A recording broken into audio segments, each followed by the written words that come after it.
if you are trying to apply for a work from home job just because you do not want to work as much, I don't think you should be applying for it, and definitely this video is not for you. Hello everyone, and welcome back to my YouTube channel. If this is your first time visiting, you're most definitely welcome. And if you are a returning subscriber or a viewer, thank you so much for coming back to watch this video. And if you have not subscribed to my YouTube channel, please make sure to hit that subscribe button down below. Also make sure to hit the bell notification so YouTube can notify you anytime I post a new video. Also make sure you give this video a big thumbs up. It does help with the YouTube algorithm. And also, if you please, you can go ahead and share this video too.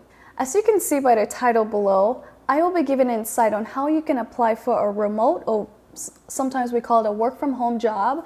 If this is your first time applying, or if you're someone who has worked a remote job before and you're trying to apply, and then you're also looking for some kind of insight, this video is definitely for you. If you're also curious on how you can apply for a remote job, this video can also help you with that. Just a side note, in this video, I would tend to use the word resume. For some people, they might know that as CV. So if I mention resume, that's the same thing that I'm referring to. So without further ado, we're just gonna get right into this video. As you all may know, we are definitely in a pandemic.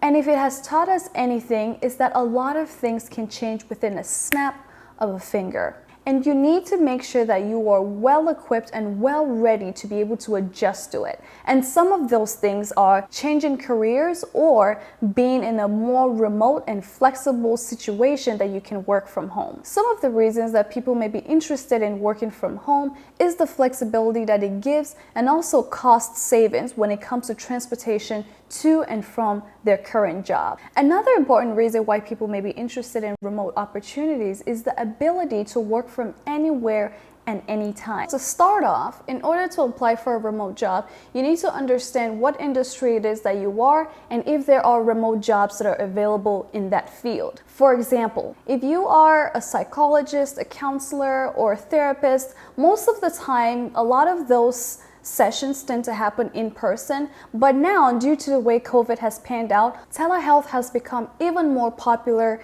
than it used to be. I, for one, have used that service, and I think it's pretty amazing. That is just one example among so many other examples. Understand your industry and know if they actually have available positions that can be remote or maybe sometimes hybrid. There are some people who are willing to still go into the office once in a while, but they also want to have the flexibility of being able to work from home. If you have successfully found a remote opportunity that works for you, then you need to take the next step of rebuilding your resume to meet the expectations and requirements for that specific role.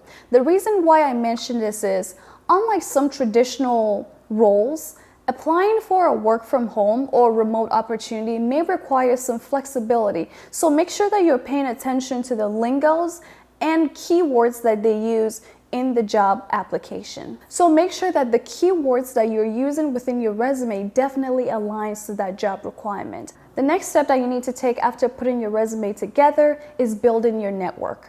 Some ways that you can build your network is through social networking site. A very good example for that is LinkedIn. I will get into that in a little bit. The next step, and also a very popular step that people tend to build their network, is through seminars.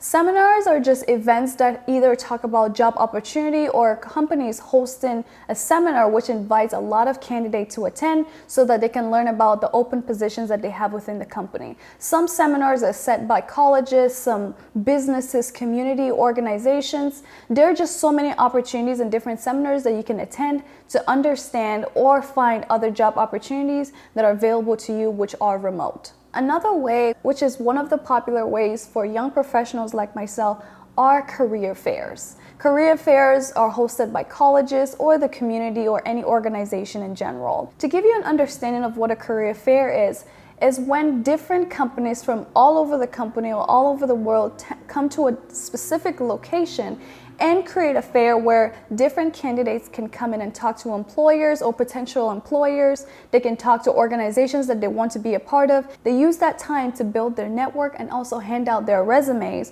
or CVs so that people can see if they're suitable candidates for their company. Because of COVID and how things have changed, there are a lot of career fairs that are hosted online. I myself have participated in an online career fair where I was on the other side recruiting candidates. I do want to dive in a little bit with LinkedIn. LinkedIn is one of the biggest and most popular networking site for professionals. If you're looking for job opportunities, you can find it in LinkedIn. If you're looking for new networks and connections to build, you can find them on LinkedIn. If you want to see who works within an organization, you can find it within LinkedIn. If you want to know what's going on within a company or different companies all over the world, I bet you they have a LinkedIn account. A lot of the companies tend to post available and open positions within their company. One of my favorite things about LinkedIn is that you can have the opportunity to connect with employers all over the world. If you find a position that you're very much interested in, you can literally find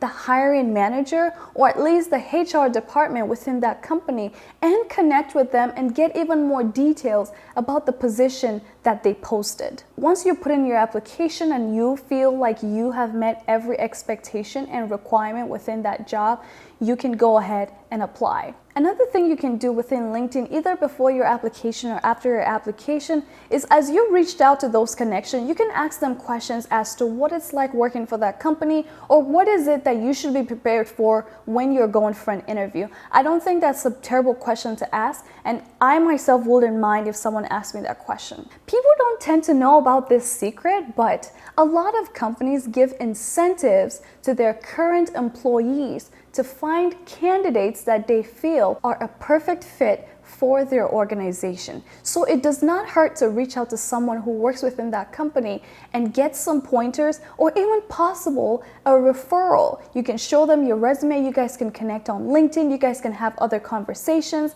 and that can help you establish a relationship with a current employee who can refer you to the hiring manager that's hiring for a specific position that you're interested in. The reason is when you do that, it gives you an upper advantage because a lot of employers tend to reach out to their employees first to outsource candidates before they go into the candidate pool that's outside the organization. So if you have a chance, if you know the company that you're interested in applying for, if you've applied for the position or you're yet to apply for the position, honestly, go to LinkedIn, connect with those people that work for that company, reach out, ask questions, ask a lot of questions, especially to hiring managers, especially to HR representatives, most especially to a talent recruiter. Those people, their job is literally to find candidates. And if you can connect with some, I think it really does help in the job application process, especially if you're looking for opportunities that are remote. They can specifically point you to the right direction as to what to apply for, when to apply for it, and who to apply it to. So those are the steps that you can take in applying for a remote position from wherever you are in the world. I know you may raise the question as to, Faith, my connections on LinkedIn do not have those potential employers abroad or all over the world that I would like to work for. The answer is simple. You can go on LinkedIn, find the company you're looking for, and it will tell you the employees that work for that company. That's if they make their LinkedIn account public. 9 out of 10 talent recruiters tend to leave their accounts public so you can see who works for that company. You can start building your connections that way. Another way you can start building your connections, if you have not, is to actually follow companies that you're interested in. Whenever you follow those companies, you tend to get updates on them as to what it is that they're looking for, if they have any job openings, or if they have anything that's going on within the company that could benefit you when you're applying for the position. So those are the steps that you can take to land in yourself a remote opportunity. I just want to say that whenever you land yourself that interview, just make sure that you're prepared, you have a good understanding of the company, what it is they're looking for, and the expectations that it is that they have for that position. If you can show that you are very well versed and knowledgeable about the company and that specific job responsibility, I can assure you that you would get that job. Except if you're terrible at interviews, that is. With that, I could create a video that would help address those questions of how you can be a very good interviewee. Just make sure that you're prepared for it, you have the right computer, you have the right internet connection. You do not want to apply for a job that you know that you're not ready for. People just assume that work from home jobs are very easy and convenient. Sometimes that may not be the case. There are a lot of work from home jobs that you are required to be on your seat the whole time during the entire shift. Maybe you may be allowed to take a few breaks and your lunch break, but there are strict expectations and a lot of companies do follow through with that. So if you are trying to apply for a work from home job just because you do not want to work as much, I don't think you should be applying for it, and definitely this video is not for you. Some job sites that I recommend that you can definitely find a lot of remote opportunities are LinkedIn, Indeed.com, ZipRecruiter, Glassdoor.com, and most importantly, the company's website that you are trying to apply for a position.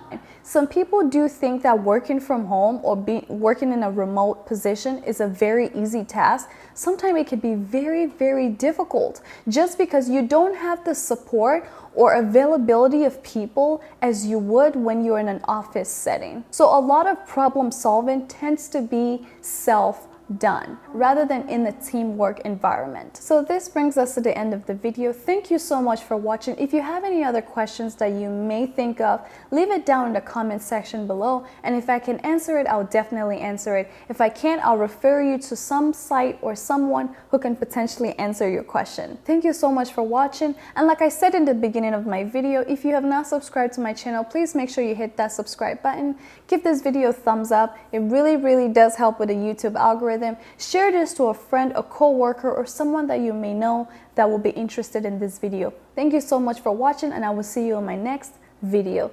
Bye!